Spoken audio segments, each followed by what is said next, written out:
शामिल करते हैं divisional bureau chief Rai Ali Jain, Mandi Bahauddin, assistant commissioner Nadeem Baloch की ज़ेर सदारत महकमा बहबूद आबादी के ज़ेर एहतमाम मुकामी मैरिज हॉल में ज़िला भर के सहाफ़ियों, कालम निगारों, camera chief, minister population management और फैमिली प्लानिंग प्रोग्राम के हवाले से मुनक़िदा आगाही तकरीब, असिस्टेंट कमिश्नर और डिस्ट्रिक्ट पॉपुलेशन वेलफेयर ऑफिसर का तकरीब से खिताब। तकरीब के अख्ताम पर मीडिया नुमाइंदगान में हौसला अफजाई के लिए शील्ड्स भी तकसीम की गई।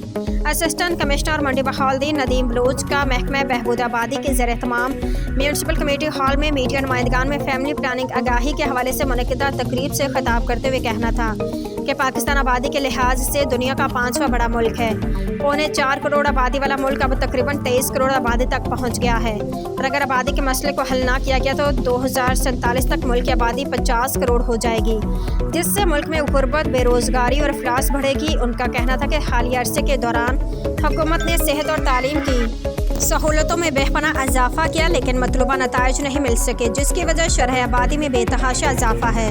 उन्होंने वाज़ेह किया कि मीडिया मुल्क का चौथा सतून और मीडिया नुमाइंदगान को इलेक्ट्रॉनिक, प्रिंट और सोशल मीडिया के ज़रिए उजागर करके आवाम तक शऊर व आगाही पहुँचानी चाहिए। District population welfare officer Atiqur Rahman ने बताया कि महकमा बहबूद आबादी के ज़रिए इंतज़ाम ज़िला की तीनों तहसील में फैमिली हेल्थ क्लिनिक्स कायम किए गए हैं और उन फैमिली हेल्थ क्लिनिक्स पर महकमा की तरफ से तैनात लेडी डॉक्टर्स न सिर्फ ख़ानदानी मनसूबाबंदी के मुफ्त मशवरे फराहम करती हैं बल्कि ज़नाना माने हमल ऑपरेशन भी सर अंजाम देती हैं।